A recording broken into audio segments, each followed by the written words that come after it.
2020 Board of Control meeting, we have Nan Baker, Dale Miller, Trevor Mackler serving as an alternate for Dan Brady, Dave Marquardt serving as an alternate for Mike Dever, Mike Chambers serving as an alternate for Armin Budish, Here. Lisa Rocco serving as an alternate for the Fiscal Officer, Here. and Lenora Lockett.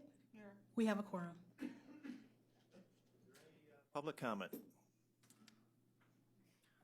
No public comment at this time. Okay, we got to review the minutes. I skipped that one, sorry. Let's all take a look at the minutes from 12/16 and let me know if you have any questions. Seeing none or hearing none, I move to approve. Do I have a second? Second by Councilman Miller. All those in favor say aye. Aye. Opposed? Item approved. Contracts and awards. First new item, item number BC 2020-01, Department of Public Works, submitting an amendment subsidiary number 1 to a contract with Comm Construction, Inc. for the Cuyahoga County Medical Examiner Building Improvements Project. And it's for the period April 24th, 2019 through December 31st, 2019, to extend the time period to June 30th, 2020, and for additional funds in the amount not to exceed $310,000. Good morning, Matt Reimer with the Department of Public Works. This item is an amendment to an in-progress capital construction project that to date has successfully modernized the outdated fire alarm system in the medical examiner building. It also involved work under the contract to modernize the HVAC, heating and air conditioning systems equipment. And during that work, we identified several unplanned equipment replacements that are required to meet the project objectives. So if approved, this amendment would extend the contract to be able to accomplish that work and add additional funds to be able to procure and install the additional HVAC system upgrades. OBM appropriated the funds needed for this amendment in the last fiscal agenda of 2019. The base contract was $989,500. This would increase the contract to $1,299,500. Happy to answer your questions. Any questions for Matt? Trevor, please. Oh, no. Okay. Seeing none, I move to approve. Do I have a second? Seconded by Trevor McAleer. All those in favor say aye. Aye. Opposed? Item approved. Thank you. Next item is a two-part item, item number BC 2020-02, Department of Development, A, submitting an Rfp exemption on requisition 47669, which will result in a payment to Jumpstart Inc. in the amount of $43,200 for operational support for the Shared Entrepreneur in Residence program, and it's for the period January 1st, 2020 through December 31st, 2020, and B, recommending the payment in connection with said RFP exemption. Good morning, Paul Hertig with the Department of Development. This payment will be part of the local match for a grant that's been secured by Jumpstart. It's part of their larger Third Frontier grant that they just got. This is a new initiative. This is the first time we've participated in this kind of way. We had the opportunity to start planning for this a couple months ago, and we've worked with Jumpstart and, most importantly, with 4 local minority business associations, the Hispanic Business Center, the President's Council, the Urban League, and the Economic Community Development Institute, ECDI. The 4 organizations are also sharing in the financing of the local match. What the grant will do is it will pay to have an entrepreneur in residence, a dedicated executive who will work with the 4 organizations to assist minority-owned startup companies in the tech space to access resources and help that they need to successfully grow. Lamont Mackley is here today from Jumpstart. He was one of the key executives at Jumpstart that helped plan this, should there be any more detailed questions. Thank you. Are there any questions for Paul? Trevor. Good morning, Paul. Just on the advanced questions, and you mentioned it during your presentation that it is a local match. Yes. Was getting the grant from the Third Frontier grant from the state, us giving this local match a requirement for them to get this grant? It was necessary that there be indication of support for local match. We made it clear that this was contingent on Board of Control approval, but we did send a letter indicating our intention to seek that approval. So do you think we would have received the grant, or Jumpstart would have received the grant without the local match? We do not. Thanks. What was the total grant amount? Was it 43.2, or what was the total grant amount? I'd like to ask Lamont to be very specific about the total funding for this, if that's okay. Thanks. For this position on match, it's 80.64. which obviously is 50% of the match. It does include a contribution, of course, from Jumpstart directly, using our funds as part of the match, as well as the 4 organizations that are also supporting and supervising and involved in the management of this particular individual. Just to follow up to that, are the 4 organizations putting in the same amount, or does the amounts differ between the? The organizations are not putting in the same amount. They're going to be putting in approximately 1/4 of the support, 21.6, if I did my math correctly. They're going to be supporting. Thank you. Are there any further questions? Councilwoman Baker. Because this is a new program, and looks like it's only for 1 year, so what will happen after the first year? We've indicated to Jumpstart that because their grant is a 3-year grant, we are willing to consider giving additional support. We've said that that's not a promise. That's why we're only asking for authorization for 1 year at this time. But we've indicated that based on outcomes in the first year and, of course, the department's budget, we would plan to recommend additional support for the next 2 years. And would you come through Board of Control for that? Yes, we would. Is there any way that we could have been given a heads up on this before it comes to a point where it's a dead or die kind of proposal, that if we don't approve this, the whole thing goes away? Could you have perhaps brought this to us earlier? We certainly recognize the challenge involved in the Board of Control system and would very much look forward to briefing perhaps the appropriate council committee in more detail as we go through this grant, especially as we approach the decision point for years 2 and year 3. We would certainly welcome that. I guess as a follow-up, Sure. will we get some kind of report or something that tells us how the first year went before the second year is asked for? Yes, we certainly will. Councilman Miller, please. What's the total first-year amount for this program when you consider all sources of funding? Right. I'm going to ask if MA will want to give the detail. That would be approximately somewhere between $120,000 to about $150,000, given the activities that are going to be supported through Jumpstart. From an administrative perspective, the support of this particular employee who's doing this job is going to be at Jumpstart. Okay, so that means the county's putting in about 1/3 of the total amount. That is correct. Okay. Okay. Any further questions? Seeing none, I move to approve. Do I have a second? Second. Seconded by Councilman Miller. All those in favor say aye. Opposed? Item approved. Thank you. Next item, item BC 2020-03, Department of Information Technology, submitting an amendment to a contract with Four Winds Interactive LLC for maintenance and support on the enterprise digital signage application and upgrade and migration to cloud services, and it's for the period March 1st, 2017 through February 29th, 2020, to extend the time period to February 28th, 2023, and for additional funds in the amount not to exceed $106,927. Good morning, Board. Dennis Sullivan, Department of IT. Four Winds is start off with this is for electronic signage, the signage you see throughout the buildings, like outside the elevators and that. And Four Winds has been a product that's been used for 6+ years at the HHS facilities and by them, and they're happy with it. So what we're doing is we're trying to gain some efficiency here.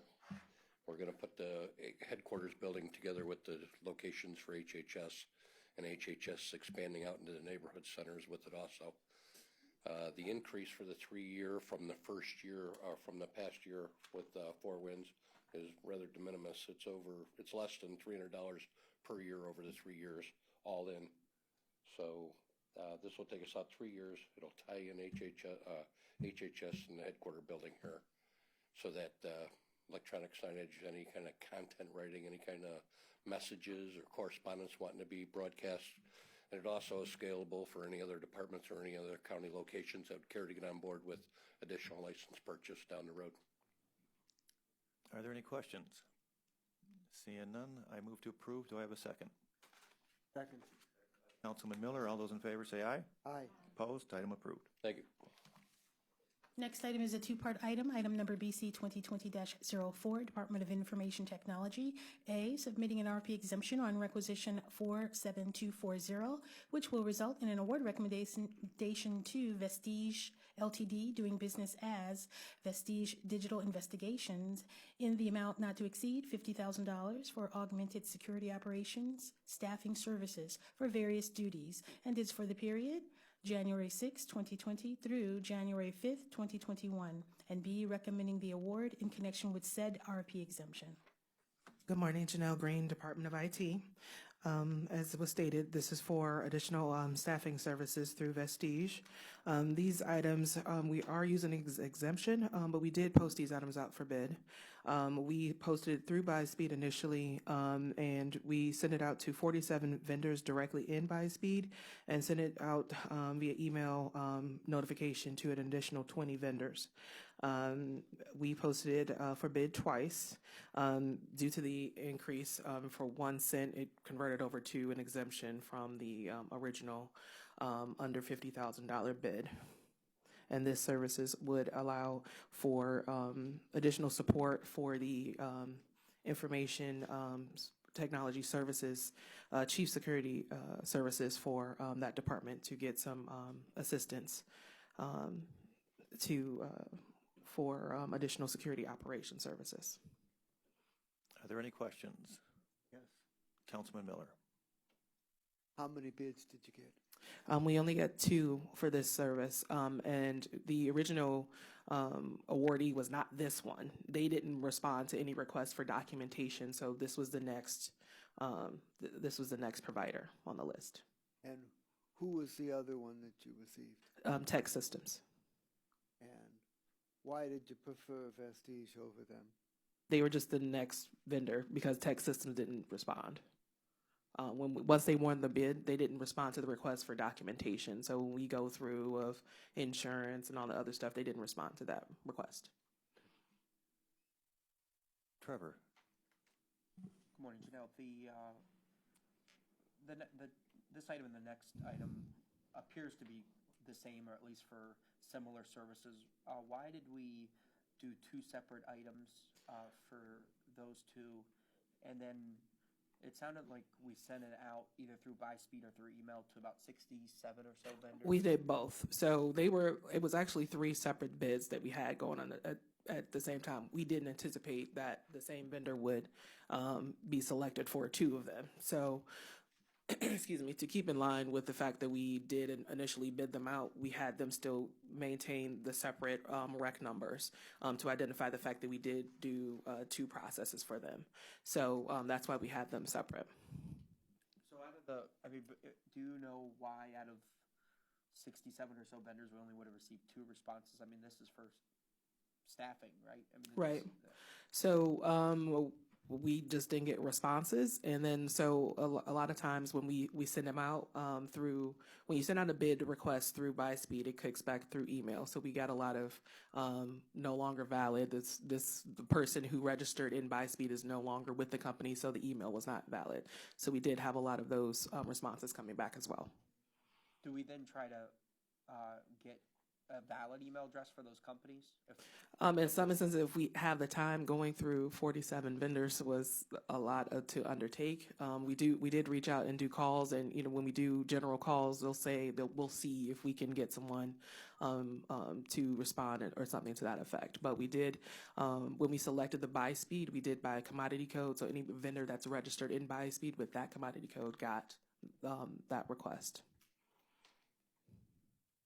And what was the rationale for doing 2 separate? Well, there's different kinds of services, so it was to do specific things. So for this one was security operations, and I have Jeremy Meehl to go into the weeds of it. But the other one is for e-discovery. E-discovery is for specifically for public records request and for subpoena request. So we didn't necessarily want to have the same vendor for both, but those are separate tasks and separate functions. So for the next item, 0505, is that actual staff that is reviewing records for public records and subpoenas? Yes, these are both staff augmentation services. Currently, we don't have the staffing, although we do have the positions posted to get those filled. We talked about this in our budget hearings and things like that. We do have those positions posted, but until we get those positions filled, we do need to have that work done and make sure that we're in compliance with any requests that come forward. Okay, any further questions? Councilwoman Baker. I hate to jump to the second one, but it does seem similar to the first. Is the subpoena records or the subpoenas in the public records request, is this as needed then? This is not Yes, staffing? these are based upon an hourly rate, so it's not like, oh, they're just going to get the whole lump sum. This is as needed when we need those requests filled. So over the next 2 years, $50,000 you think will take care of what's needed? In It's a 1-year contract. It's only 1 year. And we do separately for this, we did have an RFP for services that is out, that is still being evaluated as well. So we're just trying to make sure all of our bases are covered on the short term and then also long term. Thank you. Thank you. Trevor. How long did you have the bid out for? We did two of them. So we had the first one was up, I believe, for a couple days, and then the next one was an additional couple days. I can provide you with that information outside of the meeting. Did we hear from any vendors after, since it was a short period of time to bid it out? And then why did we go so short? We anticipated trying to get the services in quickly. So we wanted to make sure that we did multiple efforts in order to try to get as many vendors in, and knowing that we needed to go through the contracting process as it was nearing to the end of the year, and there were limited meetings, so we were trying to get all of that to accomplished. And did you ever hear back from Tech Systems of why they didn't respond? No. How much cheaper were they then? I don't have that information on me. Again, I can provide that after the meeting. Thank you. Baker. Concentrating on 04, it says various duties, and then it says augmented security operations. Without getting too much in the weeds, I understand what 05 is. What is 04 then? I'll have Jeremy Mio, the Chief Security Officer, come and address those services. Okay. It's only for a year for $50,000. It's as needed. So what is it? Good morning. Jeremy Mio from Department of IT.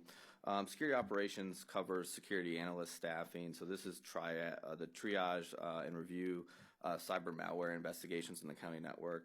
This can be anything from reviewing the spam mailbox to reviewing and investigating antivirus and intrusion alerts. We get alerts from Homeland Security. We get probably the amount of alerts that we get, if you're familiar with the size of the Library of Congress, about 10 terabytes a month. Our analyst staff has to sift through about the size of the Library of Congress every month to see our alerts and intrusions. So that's kind of what we need augmented staff for, to get all that backlog. And we have a tremendous amount of backlog. So if I may, understanding that, do you think that 50,000, unlike 05, is something more than just a as needed? This sounds like it's something that's needed standard. So 05, the reason, again, to go back to the questions of why they're separate item, 04 is for just general security staff, which is a lot broader than specifically e-discovery or anyone that's actually certified to do evidence gathering or general integrity processes. Right. So they were separate items. One is more expensive than the other. So we're hoping to get, and they are per hourly rate, even if it's the same company, it is different hourly rate per services. Right. So with the e-discovery, we have, everything from civil litigation with the opiates, as well as either criminal or public records that follow. And with everything going to electronic medium, my staff serves as a public records manager for all electronic records.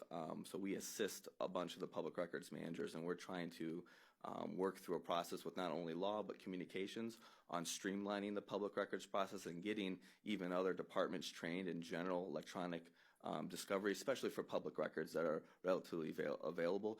Each staff just might not know technically where that data is, even though they see it in either their home drive or their shared drive or things like that. We assist a lot in those, so we're trying to streamline a lot of this. And as Janelle mentioned, we do have an RFQ out that's in scoring right now that usually serves as our overarching of a lot of these augmented staff is.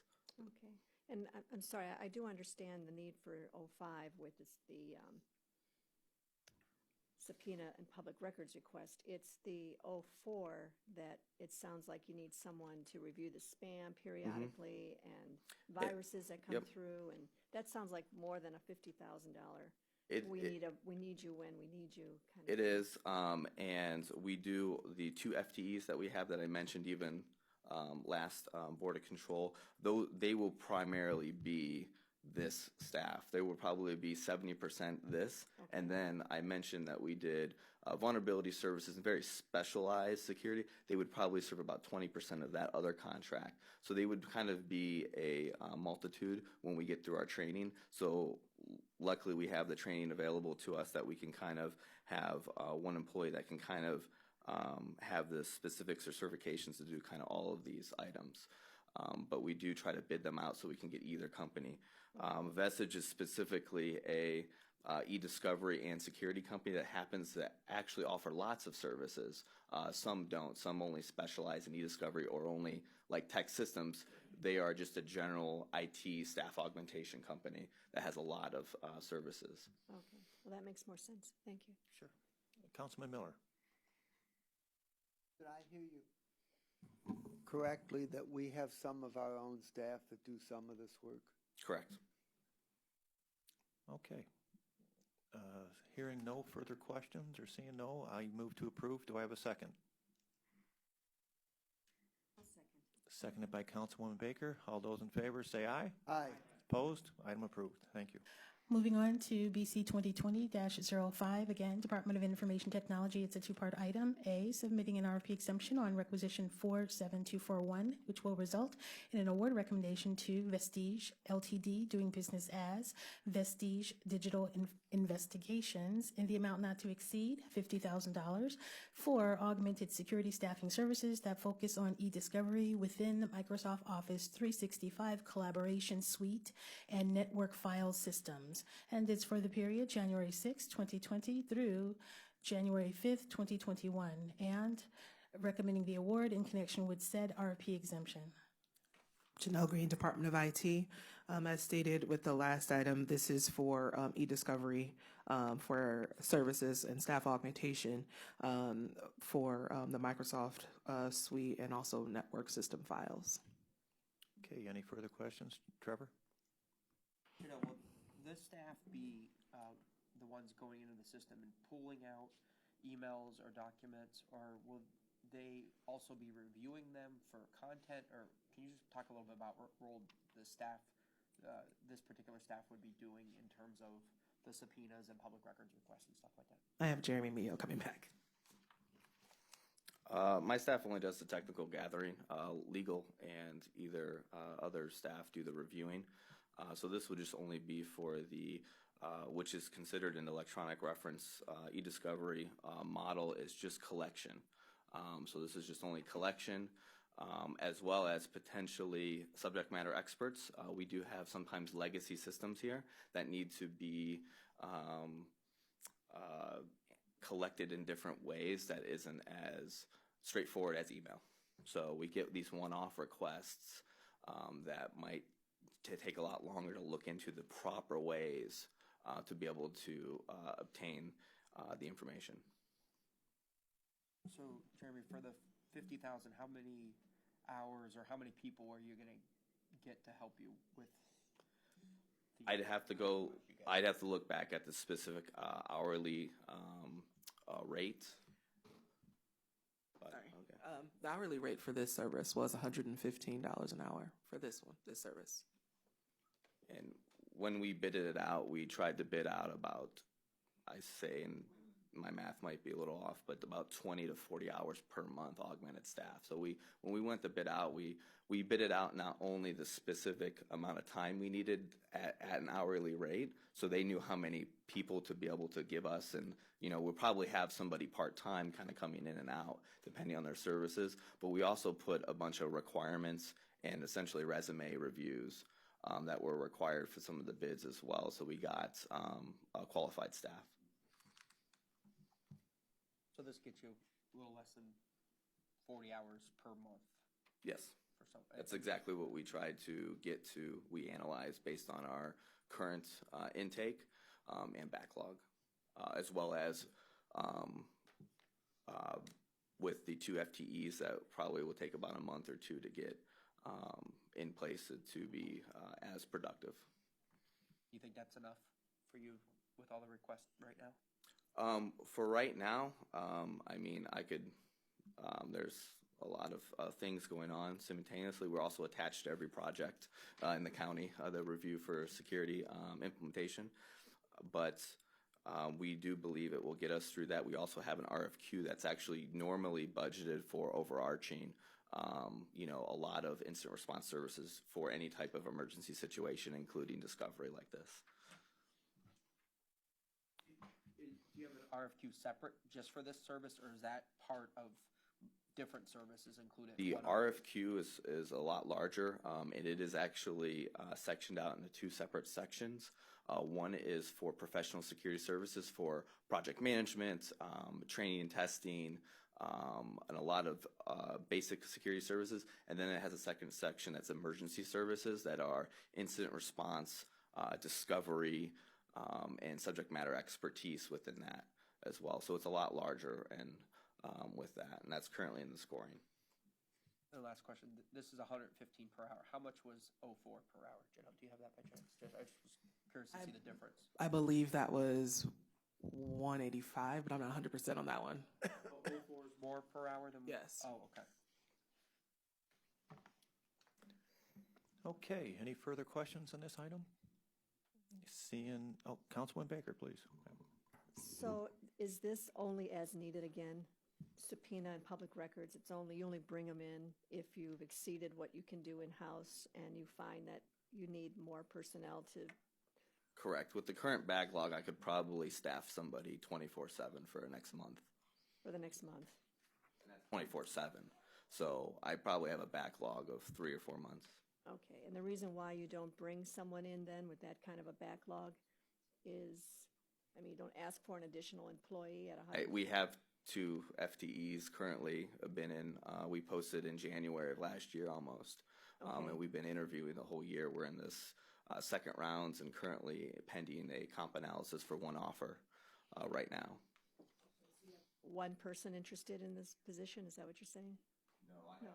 Dozens, but we're making an offer to 1, and then we're having second or third round interviews for the next one. And so if those are hired, you will not be needing this?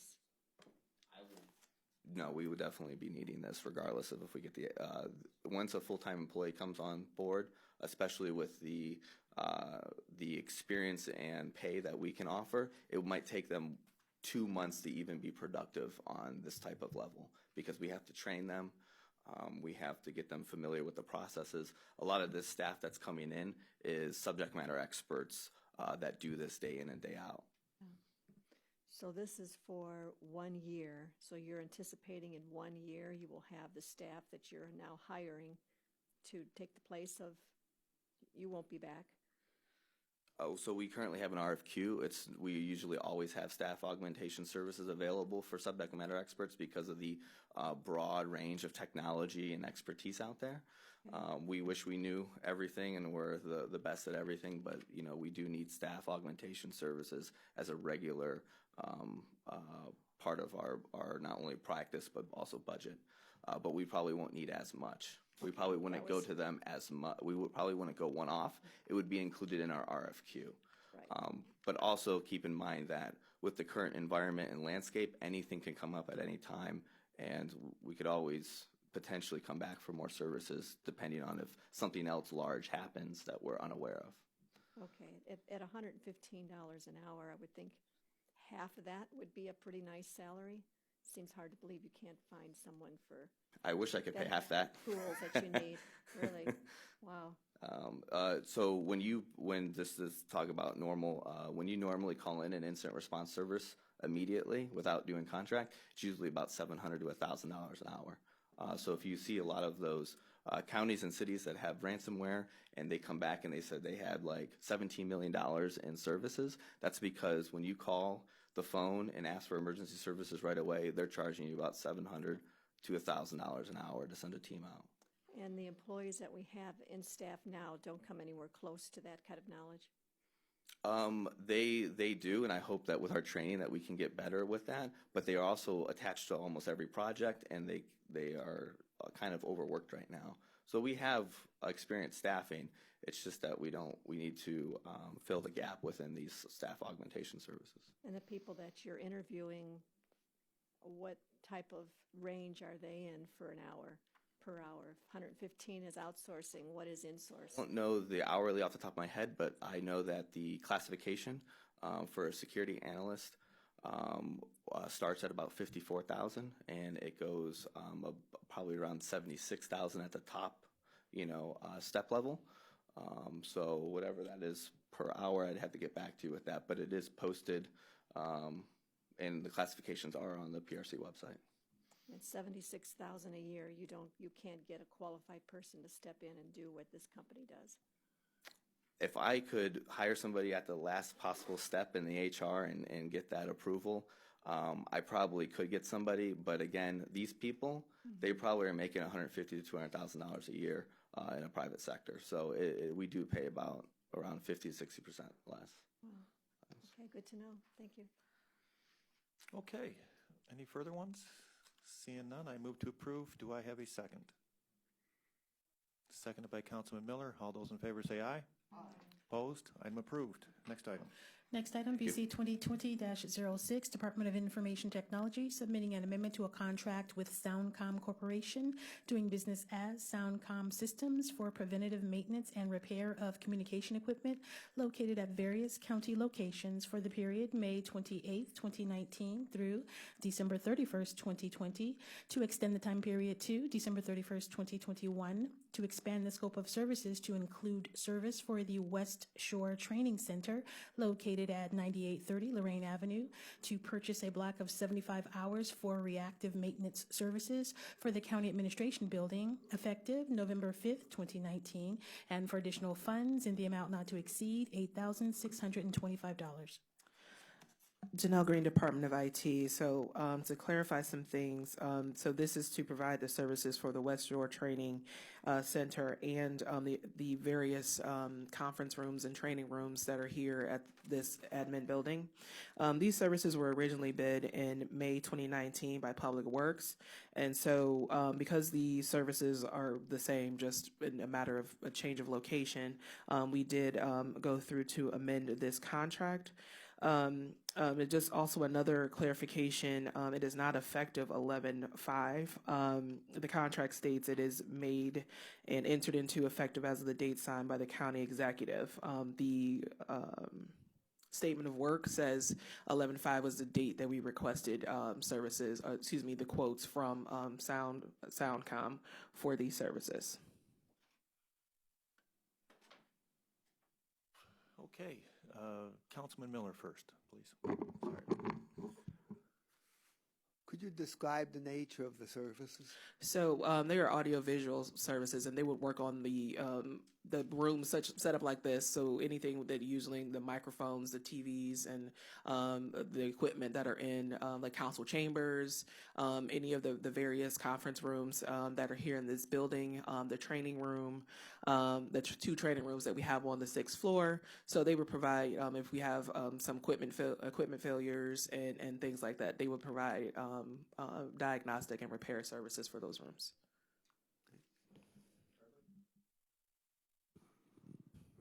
Has any of the 75 hours been used? No. Okay, so we have a fresh 75 hours from whenever the county executive signs the contract? That is correct. So none of it's for previous work? We had a separate contract prior, but we exhausted those services. And okay, so they haven't done anything since the point in time that's been exhausted? That is correct. That is correct. Okay, any further questions? Yes. Councilman Miller. When was the previous contract exhausted? In November. So Is there a backlog of work needing to be done? Oh, definitely, such as this TV here. So there's other things. So previously, a lot of that work was contracted initially through GEIS, and we've passed that agreement. So we are moving on to this agreement in hopes to do business with SoundCom to get those conference rooms remedied. Councilman Move Moon? approval. I'll second that. All those in favor say aye. Aye. Opposed? Item approved. Thank you. Next Thank you.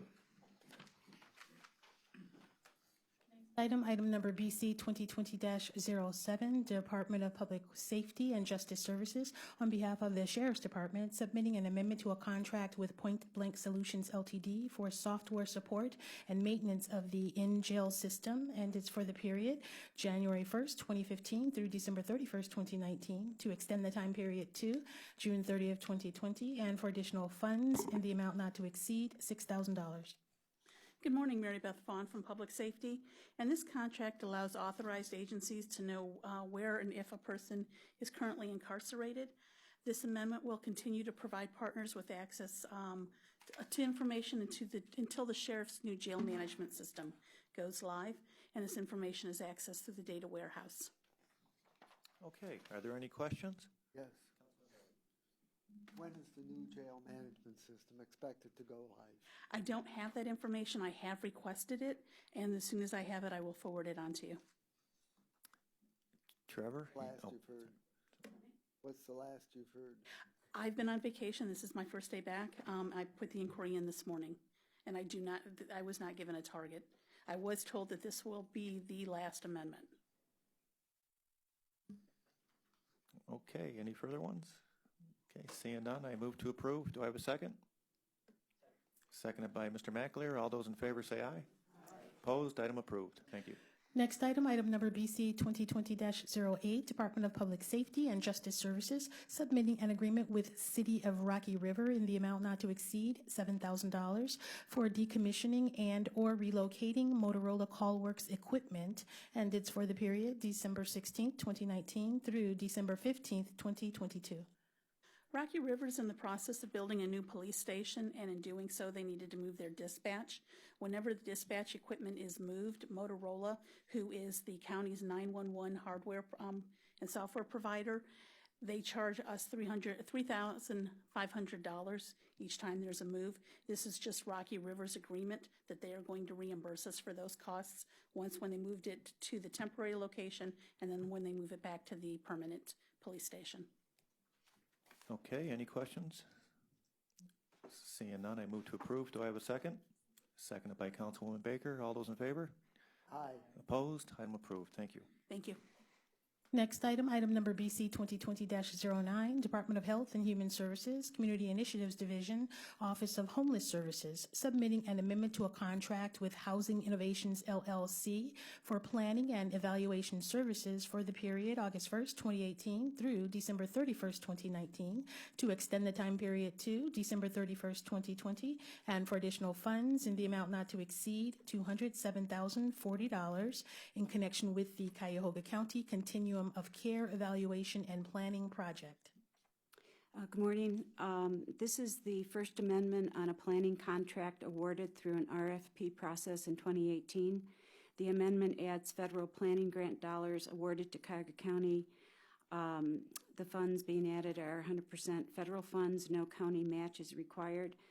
The funds will enable the continuum to continue receiving technical assistance on best practice strategies and hands-on training for the YWCA staff at the Women's Shelter to identify training needs and provide on-site training opportunities for provider agency staff in trauma-informed service delivery, housing first, shared case conferencing, and performance outcome tracking. It will also support the Office of Homeless Services staff through the annual HUD competitive grant process.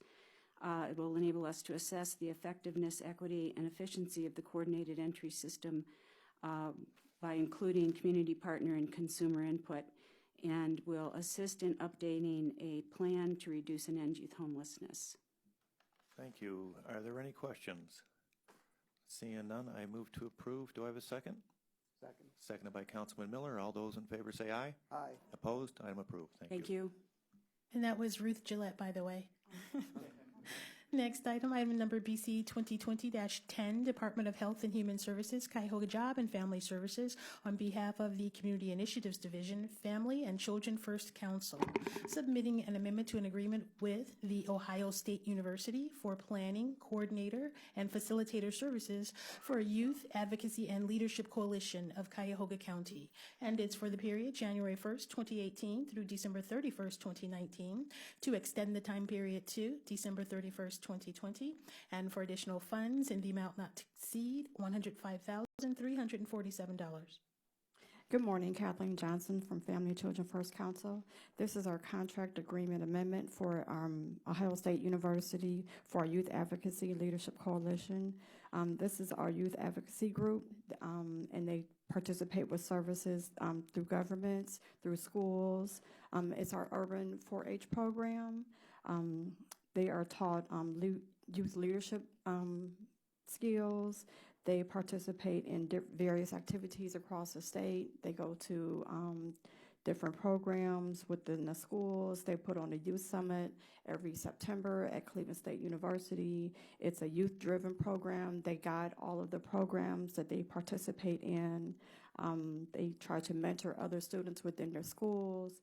They teach a literacy program as well. They just do a wide variety of services within the schools. It ranges from ages 13 to 18. We've had many of our students get scholarships based on their participation within the YLC. We've been running this program for at least 8 years through FCFC. Many of the council members have also used this program. I think that's it. Okay, thank you. Are there any questions? Councilwoman Baker. So just on the timing, this is to continue, you said this has been running for 8 years, Yes. and yet the period of time is 1/1/18 to 12/31/19, which is 2 years. Oh, yes. No, I was just speaking historically. We've been running the program for 8 years. We've done 2 RFPs, and Ohio State Extension has won the RFP those 2 times that we had to do the RFP. Is this, if I understood, is this the first time that you're extending it or the second? This is the first extension. No, this is the second extension for this from 2018. Okay, I guess, is there a reason why, knowing that you were going to extend this and we're already into the January, the year of the program, that you didn't come sooner than this? Well, we were waiting for the confirmation from the budget hearing that the funds would be given to us for this programs. Okay. So we were just waiting, had it in the on base for it to be approved. Okay, do you anticipate that you'll just continue to extend, or will you go out for, will you always be amending this? Oh, no. Okay. No. We do RFPs. Usually the way we do for a 2-year and then do a 3rd year if need be, and then we do it. So we'll probably do another RFP this year for it. After that? Yes, ma'am. Okay, thank you. Okay. Okay, any further questions? Seeing none, I will move for an approved. Is there a second? Seconded by Councilman Miller. All those in favor say aye. Aye. Opposed? Item approved. Thank you. Thank you. Item number BC 2020-11, Department of Health and Human Services, Community Initiatives Division, Office of Early Childhood, recommending an award on requisition 47254 and to enter into an agreement with Cuyahoga County District Board of Health in the amount not to exceed $250,000 for the Child Fatality Review Program, and it's for the period January 1st, 2020 through December 31st, 2021. Good morning, Marcos Cortez with the Office of Early Childhood, Invest in Children. Again, this is a contract with the Board of Health to manage our Child Fatality Review Program. We work with the Board of Health to review all the child fatality reviews that occur in the county in a given year. This is required by Ohio Revised Code that every county conducts child fatality reviews. We work with them to produce an annual report. We have a staff person that sits on their board. The 2018 report came out in October. We'll expect the 2019 to come out around about the same time this October. I have a copy of the executive summary if you're interested in looking at it. Okay, thank you. Any questions? Seeing none, I will move to approve. Do I have a second? Seconded by Councilman Miller. All those in favor say aye. Opposed? I'm approved. Thank you. Moving on to exemptions.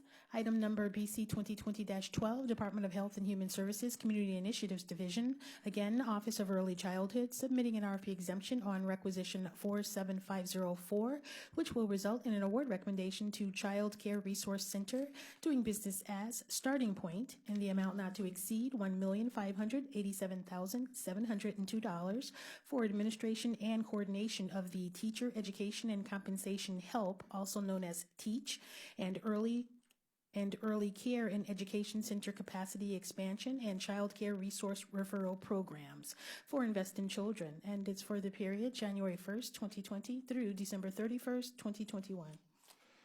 Good morning again. This is Marcos Cortez with the Office of Early Childhood. This is for a contract with Starting Point. Starting Point provides for us quality enhancements to centers. We provide technical assistance and coaching to classrooms, training, provide professional development scholarships. We've had this program for since 1999 with Starting Point. The reason we're requesting an exemption is Starting Point is declared by the state of Ohio as the resource and referral entity for Northeast Ohio, and that's done through an RFP process that they win on a regular basis. So they're basically the only ones that we can use to provide these services. Okay, are there any questions? Seeing none, I will move to approve. Do I have a second? Councilman Miller, all those in favor say aye. Opposed? I'm approved.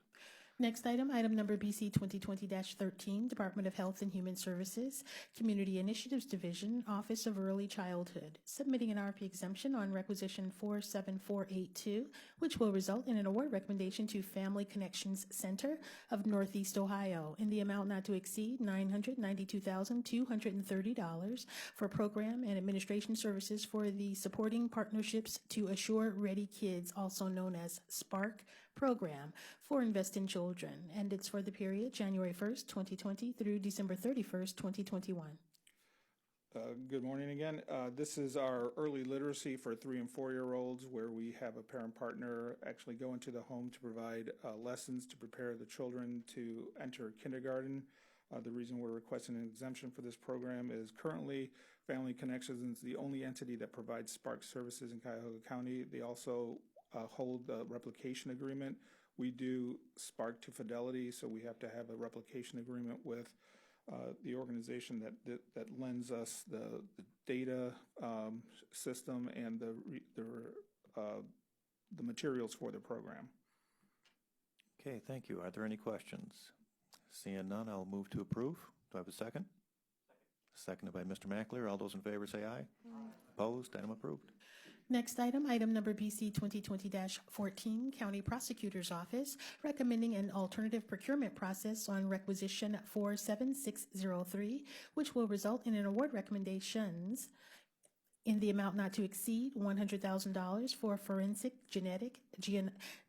genealogical DNA analysis testing and searching services for a 3-year period. Good morning. I'm Mark Musson from the Prosecuting Attorney's Office. We're seeking the board's approval to conduct the procurement process itself rather than through the Office of Procurement and Diversity. In an effort to minimize the information that might be disclosed through subpoena or public records requests, we'd like to keep it in-house and conduct the process through the office and then bring that recommendation back to this board for ultimate selection and award approval. If you have any questions, I'd be glad to get into anything you might be interested in discussing. Councilman Miller? Sure, please. My question is whether the Office of Procurement and Diversity is okay with this. Nora Lockett, Office of Procurement and Diversity. In this rare instance, because of the confidentiality, we're comfortable with this instance. Okay. Councilman Miller? Yep. Good. Councilman Baker, thank you. So has this always been paid by the Department of Justice Bureau of Justice Affairs grant? Either way. This is a new program. We're establishing a pilot program through this service. We have not conducted this type of analysis and searching in the past. We're reaching the end of the sexual assault kit initiative Backlog. And this is an effort to identify indicted John Doe defendants through genetic testing and searches of publicly available databases. And how long will this 100,000 last? Do I see a date on there? The grant agreement is for 3 years. We expect the $100,000 to be spent down before that. Okay. We hope that additional funding becomes available, and we would come back with a change order to the board if it exceeds the $5,000 limit. But the grant agreement is for 3 years. Thank you.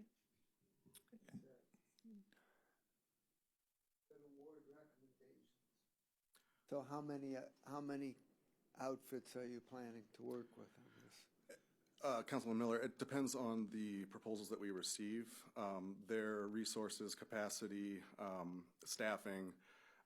We like to move it as expeditiously as possible, and if more than one respondent proposer is necessary to deliver the services in a timely fashion, we would select 1, 2, 3.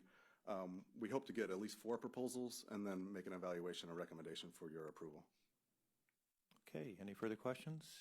I will move to approve. Do I have a second? Second. Seconded by Councilman Miller. All those in favor say aye. Aye. Opposed? Item approved. Thank you. Thank you.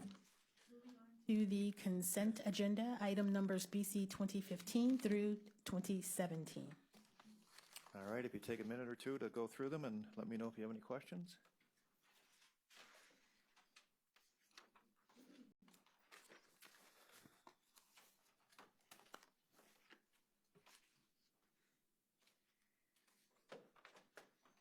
Trevor, please. Thanks, Mr. Chairman. On the one advanced question, Mike Zappola responded that the admin fee went down by $6 per transaction.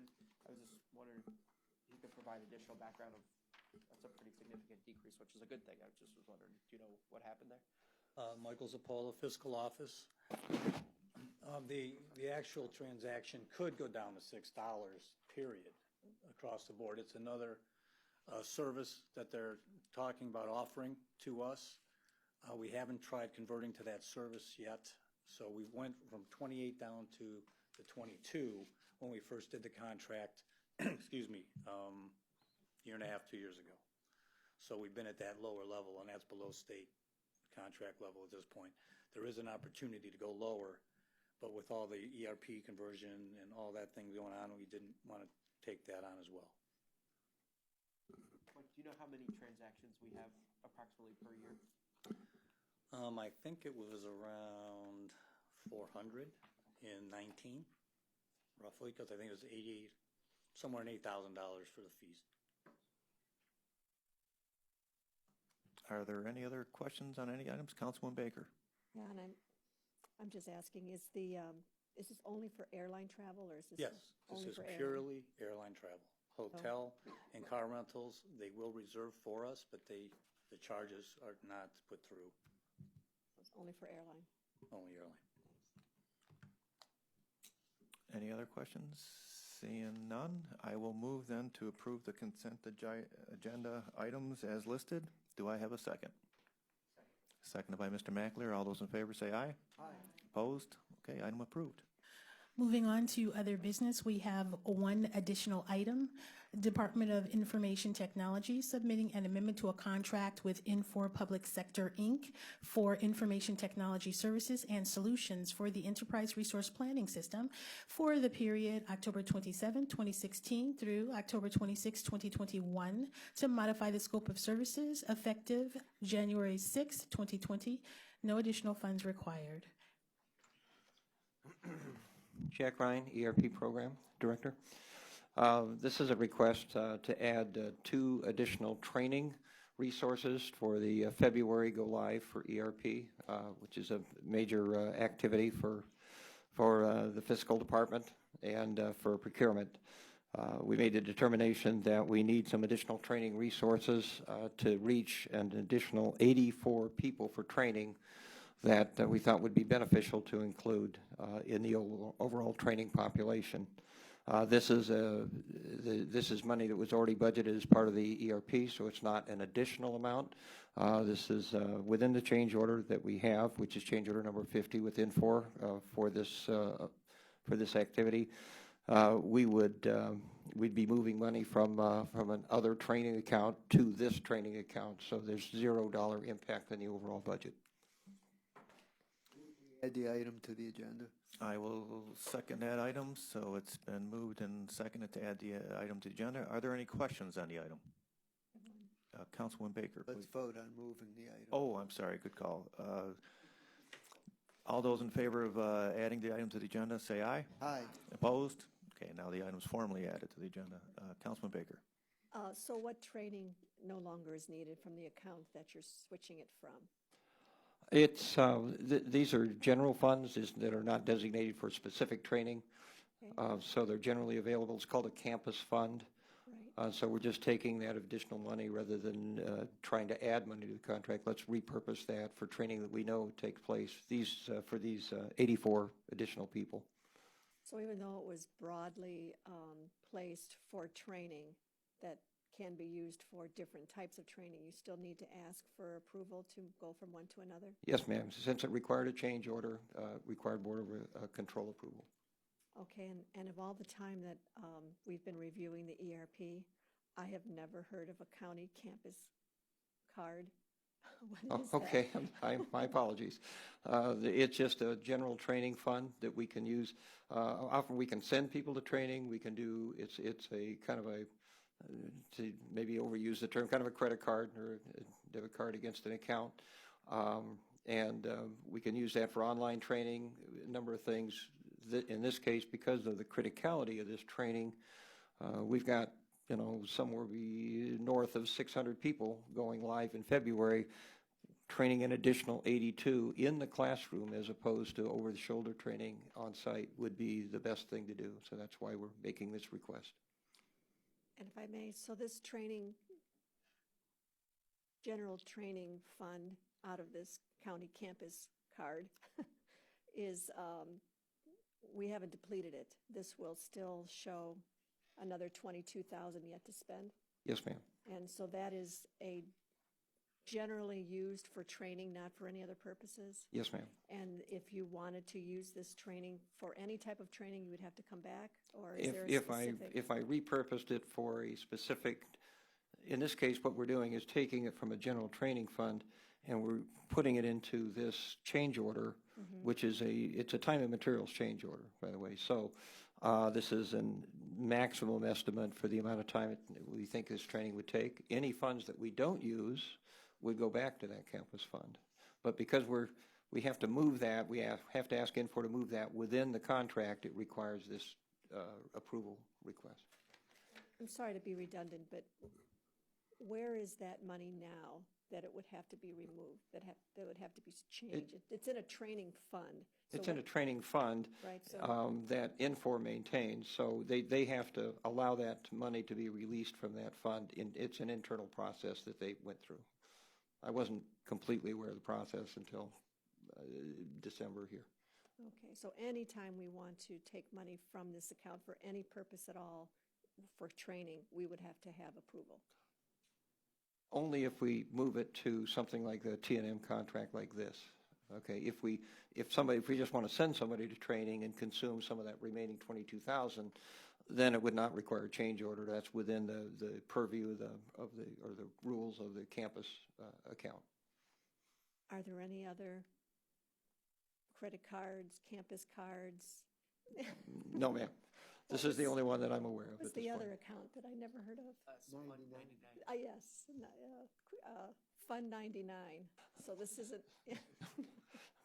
Okay, so there are no other campus cards, Fund No, ma'am. 99s, any other? Certainly not that I'm aware of. I'll put it that way. I We think heard that that's on all of Campus them. 99 I know. too. I believe that's it. Okay, Okay. thank you. Chuck, is this campus fund, is it sitting with Infor or is it at?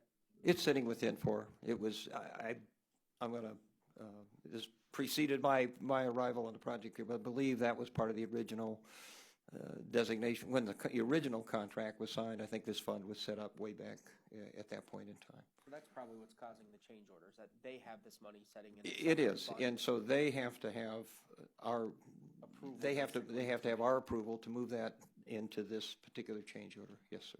And then, why is this a walk-on? I mean, I don't think we just over the weekend thought that we were going to train these 84 additional people. Why couldn't we get this on the normal printed agenda? Yeah, we, because of the holidays, and we made the decision in December, and by the time we got into the holidays to get the in-for approval and then get the paperwork here required, we just barely missed the pre-approval process with Armand, and that's the reason I'm walking it on today. I wouldn't walk it on except for the fact that we need to get these instructors engaged to prep for the training, which occurs the last 2 weeks of January. So this was our only opportunity to get this done in time to get them on board. Okay, any further questions? Councilman Miller, please. If the ERP installation were totally completed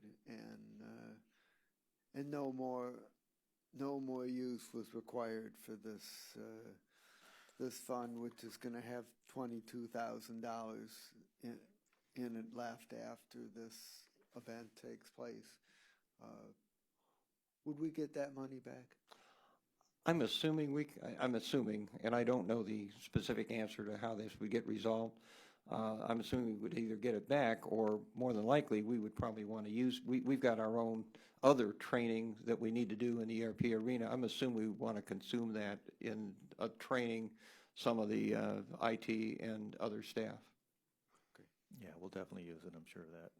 I'm sure we'll use it, but if in the event that we wouldn't use it, I'd have to go check to see exactly what the credit back would be. I'm assuming we would, but I'll check. Mr. Mackler, go ahead. Just to follow up to Councilman Miller's point, could you just get us if there are other funds like this and if they're sitting within for and what happens, just as a follow-up? You don't need to Okay. fund now, but that would be helpful. I will double check that. Yes, sir. Okay, one last chance. Any more? Okay, seeing none, I move to approve this item. Do I have a second? Seconded by Councilman Miller. All those in favor say aye. Aye. Opposed? Item approved. Thank you. We have one mission critical item. Excuse me, Office of the Medical Examiner recommending an award on requisition 47774 to Advantage Inc. in the amount not to exceed $1,500 for the repair of 2 Agilent gas chromatic mass spectrometer auto-injector instruments, and it's for the toxicology lab for the period December 27, 2019 through January 27, 2020. And the funding source is the Medical Examiner's Office Crime Lab Fund. Hugh Shannon, Medical Examiner's Office.